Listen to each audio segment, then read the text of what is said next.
if you're an Oilers fan right now, you have to feel good. You have to feel good about where the team is standing, as I did with these guys back in 2011. There's something that your Oilers and my Bruins share in common along that timeline. Peter Chiarelli, the most underappreciated GM of his time. All I hear is, well, the Griffin Reinhart deal, yeah. The Tyler Seguin deal, yeah.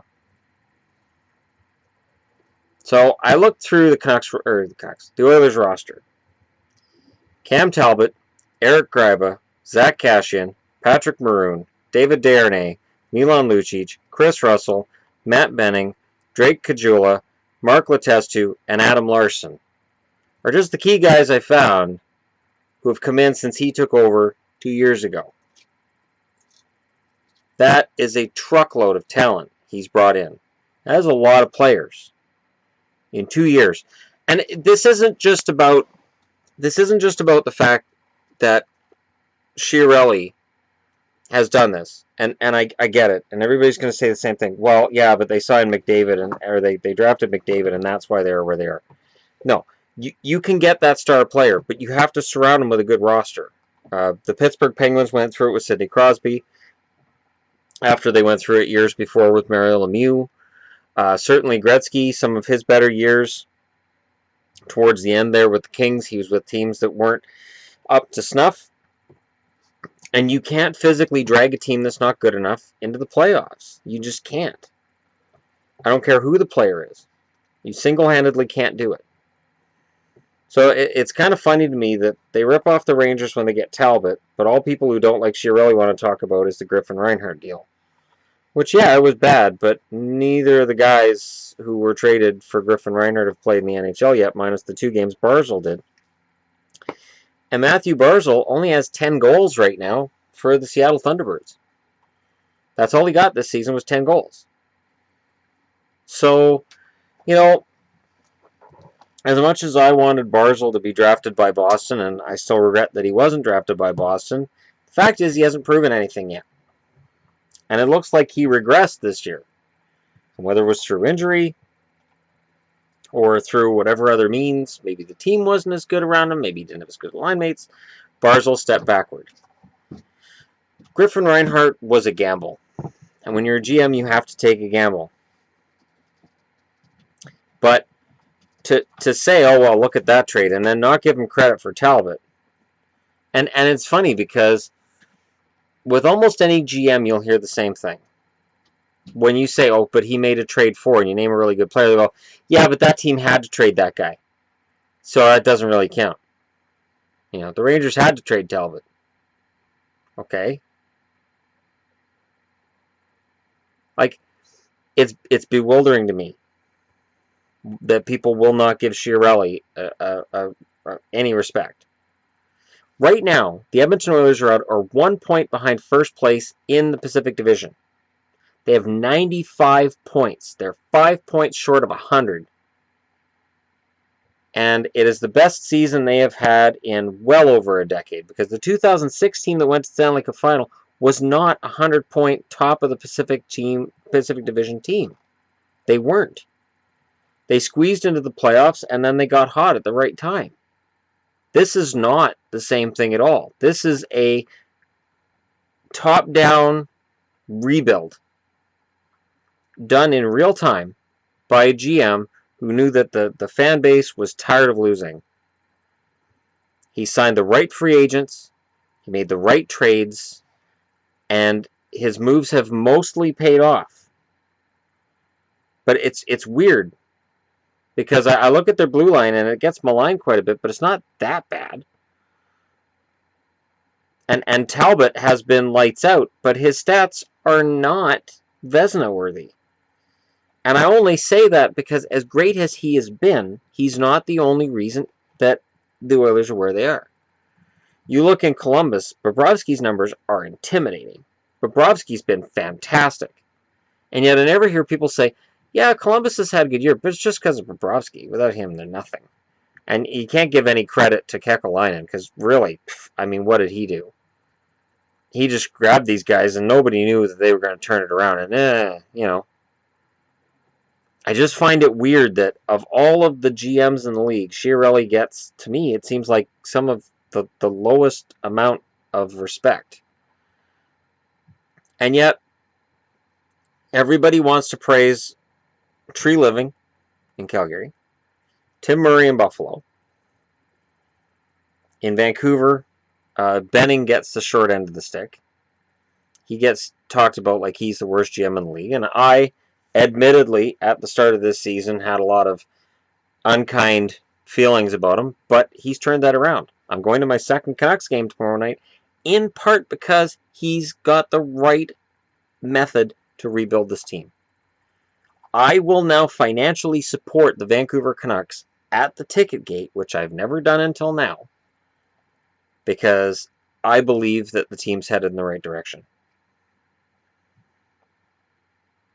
Peter Chiarelli has got the Oilers in a position where not only are they knocking on the door of first place, but you have to look at them and say, next year, they're first place. A lot of the Ducks pieces are older. A lot of San Jose's pieces are older. And for Edmonton, almost every piece they've got is in their prime or close to it. Everybody says, oh, the Lucic deal is bad. You're right. The Lucic deal is bad. But Lucic just played a hell of a lot better in Edmonton than Louis Eriksson did in Vancouver. And you have to sign bad contracts in order to attract big-name free agents. I think the most amazing thing Chiarelli's done, and nobody really talks about it, is up until the drafting of Connor McDavid, Edmonton was persona non grata. Edmonton was on the list of every player's 7 or 8 team list. I won't go to Edmonton. Buffalo, Edmonton, Toronto, before Lou Lamoriello got there, was usually on that list. You know, the teams that were at the bottom, and Arizona was on that list. I'm not going there. I don't want to go somewhere I'm just going to lose. Edmonton has had to spend more money to bring in free agents than another team would because it's Edmonton. And it got to the point where before this year, I was starting to feel really bad for Oilers fans. I was feeling really bad for the Oilers team. Because here they are trying to put together a team, and they've got money, and nobody wants it. I'm not going to Edmonton. I remember everybody got their nuts in a bunch when Ilya Bryzgalov said about the Arizona Coyotes, well, if we move to Winnipeg, I'm not playing there. It's too cold. And yet, as many Winnipeg fans got their nuts in a bunch over Bryzgalov saying that, players have been saying that about Edmonton for a decade, and fans everywhere else in the country go, yeah, I don't blame them. I wouldn't want to play in Edmonton either. That place is a hole. That place sucks. Between new ownership, Chiarelli as GM, and McClellan as coach, the Oilers are intimidating. McClellan came in last year, and he had a losing season, but he made it clear losing is not acceptable. And he has clearly had say in the moves made by Chiarelli. They're in sync with one another. And when you have a GM and a coach that are on the same page, it's fantastic. When you have a GM and a coach that are not on the same page, I remember Burke and Keenan. It was bad. It is alarming when your GM and your coach are not on the same side. Look at Colorado right now and where they are, and that's where it started, was last summer. It wasn't just the losing last year, missing the playoffs. It was the fact that Roy said, I want these pieces. Sakic went, meh. Didn't talk to Roy about it, and Roy said, I'm out of here. I didn't like the way Patrick Roy handled it at the time. I still think he could have handled it better. But Sakic clearly this year didn't do anything to improve his situation either. So, you know, when it comes down to who the GM of the year is, I mean, Lamoriello's up there, obviously, with Toronto was also left for dead. But again, all people do with Toronto is say, oh, well, yeah, all they did was draft Matthews, and they got Marner, and they got all these top draft picks. So, Pittsburgh got Crosby and Malkin as top prospects and number 1 draft picks. Marc-Andre Fleury was a number 1 draft pick. I don't hear anybody crapping all over Pittsburgh. All I ever hear is people saying, "Oh, Pittsburgh's how you create a team. That's how you put a team together." Chicago, oh yeah, they got top draft picks with Patrick Kane and Jonathan Taves. That's how you put a team together. The Oilers, oh, they're only there because of McDavid. Who gives a shit? Yeah, if you're at the bottom for a long time, of course you're going to get good eventually. Oh yeah, the Leafs. Oh, they were at the bottom. Who cares? Well, what's a good franchise to follow? Oh, Pittsburgh. Pittsburgh was great. They did a complete teardown, and they picked up really good draft picks, and then they built themselves back up. What's the difference? What's the difference? That's my whole issue with this. Because you can point to all these great moves made by Pittsburgh over the years. I can point out bad moves made by Pittsburgh too. Pittsburgh's not immune to bad decisions. And since Chiarelli left these guys, it's been a disaster in Boston. And it's been a disaster in part because Don Sweeney's made some bad decisions. He started getting better. He has started making some good decisions. And I think their drafting this past summer, so 2016, was really good. I don't know with Trent Frederick, but I'm willing to say, okay, well, we'll see. And in the second round of the year that they should have had Barzal, Forsbacka Karlsson looks like a actual keeper. He looks like he's going to be the real deal. So we'll see if he is the real deal or not. Meanwhile, in Edmonton, they're just contending for number one spot in the Pacific. They have 95 points. They've played some fantastic hockey lately. And they're not getting swept in the first round. And they're not going to just fall apart next year. So I'm not sure why people won't give Chiarelli credit when they look at Pittsburgh and Chicago and say, well, that's how you put a team together. When they did the same thing. Where are the Chicago Blackhawks without Patrick Kane? Where's Buffalo's future without Jack Eichel? And clearly, Buffalo's going to get better, and Eichel's going to be a major part of that. And yet, Tim Murray, good GM, smart GM. Chiarelli, overrated. Nah, anybody can get there with McDavid. There's no credit given to the moves he makes. You know, there was the one game I was watching where I was like, why is Mark Letestu on the power play? And then he scored 2 goals on the power play. Shut me right up. Anytime I see some move being made on the ice by Todd McClellan that I go, wait, what's he thinking? In that game, I'll understand exactly what he's thinking, and it shuts me right up.